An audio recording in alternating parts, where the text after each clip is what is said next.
Hello dear students, फिर से हम एक नई वीडियो के साथ और इसमें जो है क्लास 9 हिस्ट्री के चैप्टर 1 वो ही फ्रेंच रेवोल्यूशन इसका नाम वो भी आपको पता है, बताने की ज़रूरत नहीं क्योंकि फ्रेंच रेवोल्यूशन आजकल हम कर रहे हैं। इसके जो नई टॉपिक है आज हम डिस्कस करेंगे कैसे आउटब्रेक हुआ फ्रेंच रेवोल्यूशन का, कहाँ से शुरू हुई, कहाँ से बगावत शुरू हुई, लोगों ने कहाँ से बगावत कर दी थी, राजा के खिलाफ ऐसा क्या हुआ था। और दूसरा हम करेंगे कि जब कॉन्स्टिट्यूशन बनाया गया तो उसमें जो वोटिंग राइट्स था वो कैसे लोगों को दिया गया था। दो ही टॉपिक है और कुछ एक सिंबल्स भी करेंगे वो बाद में। पहले चलते हैं हम आज के मेन टॉपिक पे और वो है हमारा outbreak of the revolution. So outbreak कैसे हुआ बच्चे, पीछे की वीडियो एक बार देख लेना, इंटरकनेक्टेड है, सभी एक दूसरे से इंटरकनेक्टेड है क्योंकि स्टेप बाय स्टेप हम आगे बढ़ रहे हैं। तो आपने पीछे वाली वीडियो को अगर देखा होगा तो आपको पता होगा कि राजा ने सोच लिया था कि उसको जो टैक्सेस बढ़ाने हैं, और टैक्सेस कौन सा ग्रुप देता था वो भी हमें पता है, थर्ड स्टेट देता था।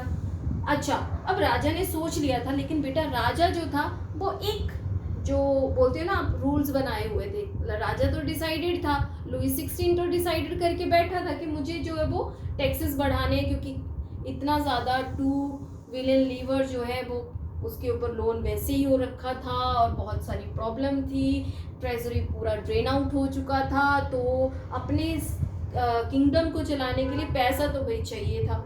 तो उसने तो ये सोच रखा था कि मुझे जो है वो टैक्स तो बढ़ाने हैं, और वो कौन देगा, थर्ड स्टेट देगा। अब उस एक फॉर्मेलिटी के लिए असेंबली बुलानी पड़ती थी जिसमें तीनों ही स्टेट प्रेजेंट होते थे विद किंग, ठीक है। तो वो बुलाई गई मीटिंग। वो मीटिंग कब बुलाई गई, 1 मार्क्स का क्वेश्चन आता है 5 मई 1789 को असेंबली बुलाई जाती है जिसको कि स्टेट जर्नल बोलते हैं। तो एक असेंबली बुलाई गई स्टेट जर्नल इन 5 मई 1789। उसमें जो है तीनों स्टेट प्रेजेंट हुए। फर्स्ट स्टेट के कितने मेंबर थे, 300, ठीक है, मतलब क्लर्जी कितने थे, 300, nobility representative 300 and third state के 600 रिप्रेजेंटेटिव वहां पे प्रेजेंट थे।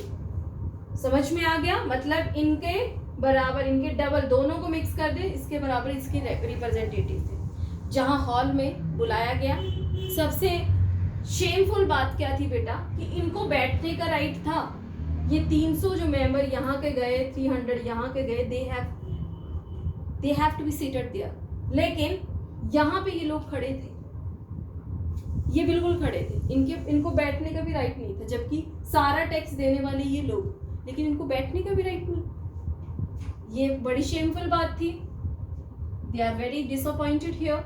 ओके, दूसरी बात क्या हुई कि जब बोला गया, राजा ने बोला, किंग लुई 16 ने डिक्लेयर किया कि अब से टैक्सेस बढ़ाए जाएंगे, कुछ एक टैक्सेस बढ़ाए जाएंगे आप लोगों पे, क्योंकि हमारे जो किंगडम में नीड है पैसे की जरूरत है, तो मुझे जो कुछ एक टैक्सेस बढ़ाने पड़ेंगे। इन्होंने आवाज उठा दी, इन्होंने बोला ऐसे कैसे हो सकता है, आप टैक्सेस कैसे बढ़ा सकते हो, क्योंकि इससे पहले हमने सस्टेनेबल नहीं बल्कि सब्सिस्टेंस क्राइसिस के बारे में हमने पढ़ा। सो सब्सिस्टेंस क्राइसिस को अगर हम देखें तो फ्रांस की इतनी हालत खराब थी कि वो लोग बेटा टैक्स दे ही नहीं सकते थे।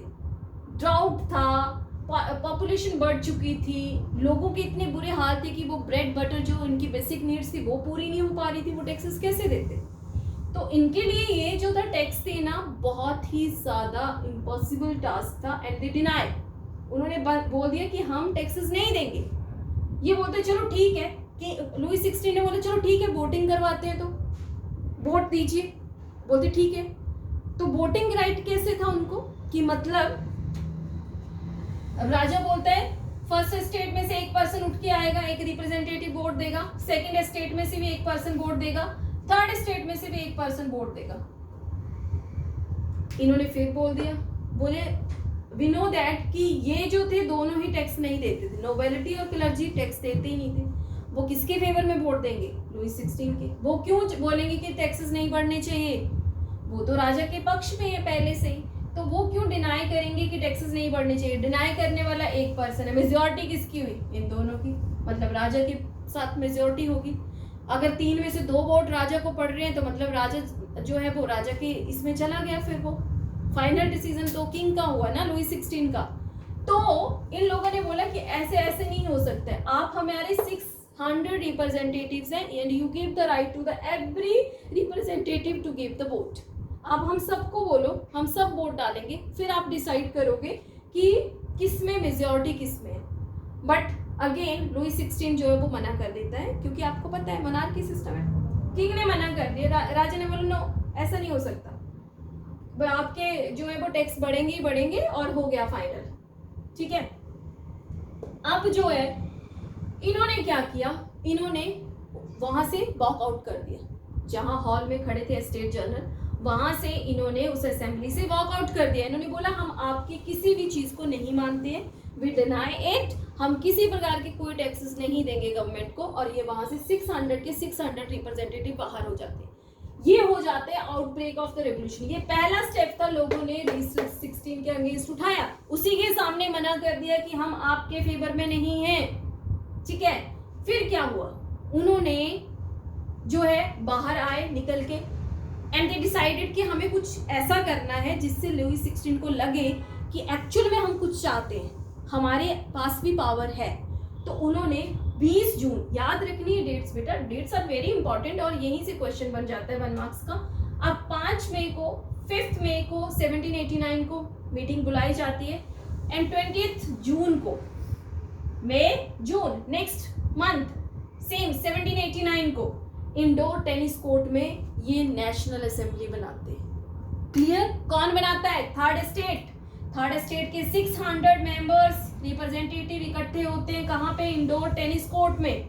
और वहां पे ये क्या बनाते हैं, एक नेशनल असेंबली बनाते हैं और एक ओथ लेते हैं वहां पे कि हम जो है यहाँ पे आज ओथ लेते हैं मिलकर के कि हम यहाँ पे जो है वो अपना एक कॉन्स्टिट्यूशन बनाएंगे। और हमारे कॉन्स्टिट्यूशन का सबसे पहला काम क्या होगा कि ये जो मोनार्की सिस्टम है इसकी पावर्स को कम करेंगे हम, क्योंकि राजा जैसा चाहे वैसा कर ले, ऐसा हम होने नहीं देंगे, क्योंकि ये हमारे ऊपर क्या कर रहे हैं, इस तरह से हमारे साथ गलत कर रहे हैं। तो उन्होंने जो है 20 जून 1789 को ये बना देते हैं अपना एक नेशनल असेंबली, और साथ में ओथ लेते हैं कि हम एक अपना कॉन्स्टिट्यूशन बनाएंगे और कॉन्स्टिट्यूशन के अकॉर्डिंग हम सारी पावर्स को, किंग की पावर्स को कम कर दें।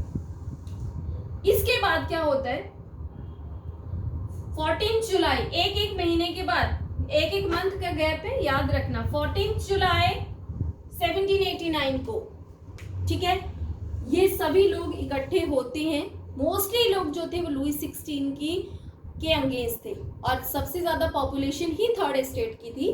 तो थर्ड स्टेट के लोग जो है ब्रेस्टाइल जेल, एक ब्रेस्टाइल जो है एक जेल का नाम है जो कि लुई 16 ने बनाई थी, और लुई 16 ने ये जेल बनाई थी कि लोगों को पनिशमेंट करने के लिए वहां पे डाला जाता था। ठीक है, तो लोग जो थे वो इसको पसंद नहीं करते थे ब्रेस्टाइल जेल को, तो लोग उसके सामने गए और उसको डिस्ट्रॉय कर दिया। किसको?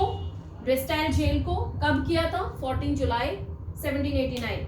Another step against to the Louis 16, एक दूसरा झटका दे दिया लुई 16 को।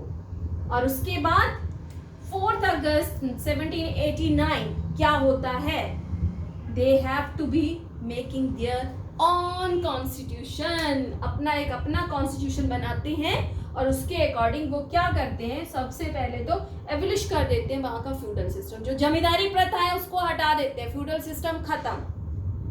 साथ में तीनों के तीनों स्टेट जो है ये नोबेलिटी और क्लर्जी भी टैक्स देंगे।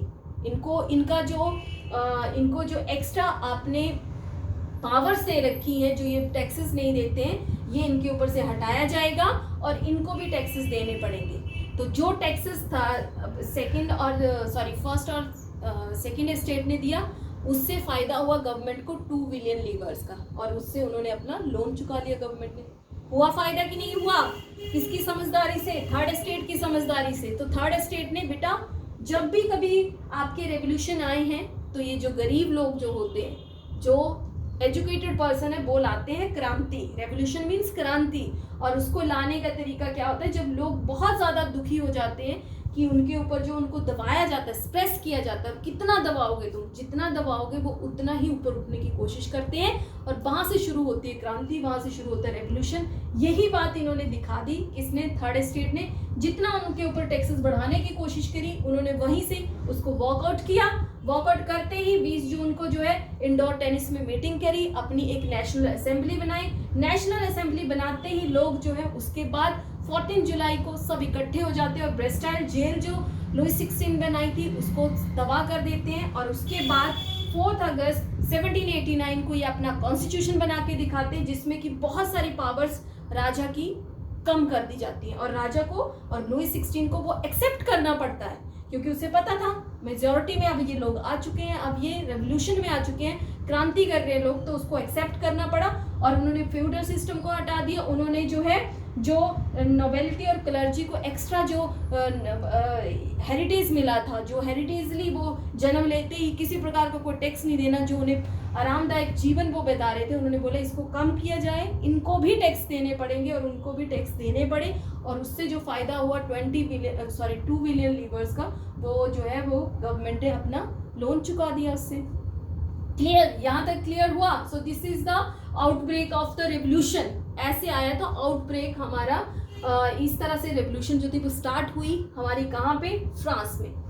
और दूसरा जो इम्पोर्टेंट इन्होंने स्टेप उठाया बेटा, वो उठाया था political system under the constitution. अब जो कॉन्स्टिट्यूशन बनाया थर्ड स्टेट ने, वो कैसे बनाया, जो बनाया वो इन्होंने तीन बात करी थी, ठीक है, किसकी, जुडिशरी की, एग्जीक्यूटिव की और आपकी लेजिस्लेटिव की, ठीक है। तो लेजिस्लेटिव, ये 3 मेन पावर्स थी और इसमें जो थी वो पावर्स किसको दी गई वो समझिए। ये जो जज था, जुडिशरी को कौन चुनता था, इनको वोट देते थे एक्टिव सिटीजन्स। एक्टिव सिटीजन्स वो सिटीजन्स थे जो वोट देते थे, इन लोगों को था वोटिंग राइट। सिर्फ कितने लोगों को, 4 बिलियन पीपल्स, सिर्फ 4 मिलियन पीपल्स, 28 मिलियन पीपल में से सिर्फ 4 मिलियन पीपल्स को वोटिंग राइट था, जिसको हम एक्टिव सिटीजन्स बोलते हैं, ठीक है। जो रिच पर्सन थे, थोड़े बहुत ट्रेडर जो थे या पैसा अच्छा कमाते थे या फिर उनके पास जो थी अच्छी प्रॉपर्टी थी, एजुकेटेड थे, उन्हीं को ही वोट देने का राइट था। ये थे हमारे second passive citizen. Passive citizens वो सिटीजन थे जिनको वोटिंग राइट था ही नहीं। इनमें जो है 3 मिलियन ऐसे पर्सन थे जिसमें वुमेन, चिल्ड्रन और 25 ईयर्स ओल्ड जो बिलो जो लोग होते थे, यंगर जो थे, उनको भी वोटिंग राइट नहीं था। वो किसी प्रकार का कोई वोटिंग राइट नहीं दे सकते थे। और जो गरीब फार्मर लोग थे या लैंडलेस पर्सन्स थे, उनको भी वोटिंग राइट नहीं था, ठीक है। तो एक्टिव सिटीजन्स को ही वोटिंग राइट था। ये लोग जो थे कितने लोगों को चुनते थे, 50,000 मैन को चुनते थे। कितने लोगों को चुनेंगे, ये 4 मिलियन पर्सन्स 50 जो 1000 मैन थे उनको चुनेंगे।